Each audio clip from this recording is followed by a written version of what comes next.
काम खुदा ने करा वैसे ही आपके जीवन में रिपेंट आएगी। ये सब कुछ बाकी, वरना किसी को क्या पता मेरा काम चुकाएंगे। लोग अपनी लाइफ जी रहे हैं, उनका सहायक भी कोई है नहीं, क्योंकि सहायक नहीं है इसीलिए मन में रिपेंट आता नहीं।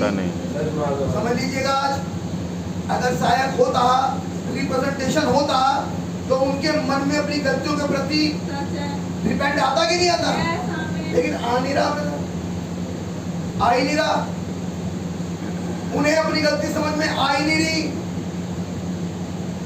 वो गलती कर रहे हैं, पवित्र आत्मा उन्हें जगा ही नहीं रहा।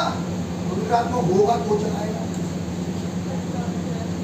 भाई, जहाँ होगा वहीं तो चलाएगा, जहाँ सहायक होगा वहीं तो बचाएगा।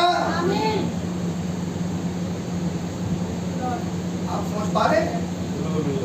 वहां पे जाओ भैया, 8 बजे आए रोमियो में, और अगर गलती हो जाए तो एक सहायक खड़ा वहां पे, जब वो तुम्हारी मदद कर देता है तो तुम्हें रसीद मिल जाती है। यहाँ तो बात समझ आती है। आगे बढ़े, आगे बढ़े, क्योंकि हम नहीं जानते कि प्रार्थना किस रीति से करना। अब अगली बात, अब हम ये भी नहीं जानते कि हमें प्रार्थना किस रीति से करना चाहिए।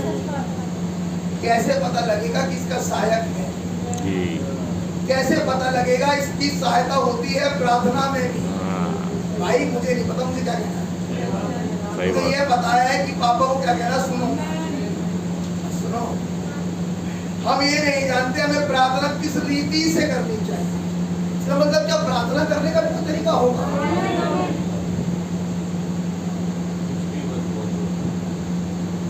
प्रार्थना करने का तरीका वो कह रहा है जो हम नहीं जानते, तो फिर हम नहीं जानते तो कौन जानता है?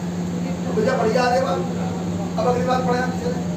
क्योंकि हम नहीं जानते कि प्रार्थना किस रीति से करना चाहिए। क्योंकि हम ये नहीं जानते कि प्रार्थना किस रीति से करना चाहिए। जब यीशु मसीह प्रार्थना कर रहे हैं, जो हमने अभी यूहन्ना 12वें अध्याय में पढ़ा, तो वो प्रार्थना बिल्कुल समय के अनुसार कर रहे हैं, क्योंकि उनके सामने एक समस्या खड़ी है और समस्या में कह रहे हैं मुझे इस घड़ी से बचा। उन्हें बात की चिंता नहीं है कि कील कितनी ठुकेगी, सच है, घोड़े कितने मारे जाएंगे, वो सलीब लेके कितनी दूर जाना है। चिंता इस बात की नहीं है, चिंता केवल एक बात की है, कह रहे वो बात तो छोड़िए, उससे कोई मतलब ही नहीं है। लेकिन जो सबसे बड़ी समस्या मेरी है इस समय, वो समस्या ये है कि मेरी संगति जाने वाली है। विश्वासी किस बात से परेशान है? संगति जाने वाली है। विश्वासी सिर्फ इस बात से परेशान है कि मेरी हरकतों की वजह से खुदावन मेरी संगति चली जाएगी। पकड़ो कौन सी हरकत? हमें पता ही नहीं हम किस रीति से दुआ करें।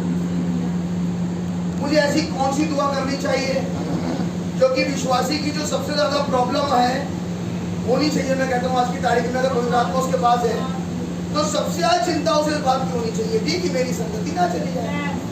खुदा मुझे कुछ ऐसा करें कि मेरी संगति अब बचा ले, बस और सब तुम्हें छेड़, बस मेरी संगति आप बचा लें। इस बात की चिंता कर रहा है यीशु मसीह।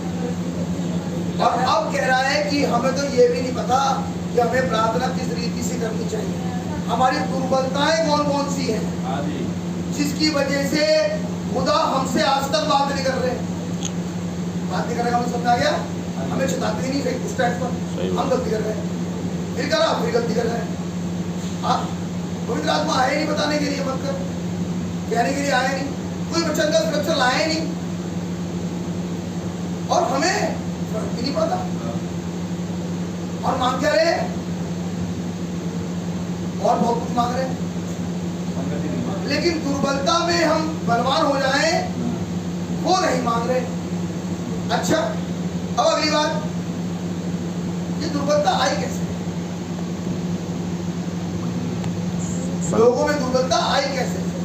जो दुर्बलता में बाद में खुदा सहायता कर रहे हैं, ये दुर्बलता कोई आने को तरीका तो होगा।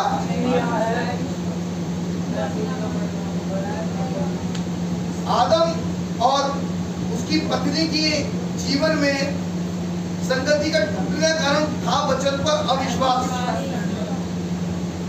कारण अविश्वास।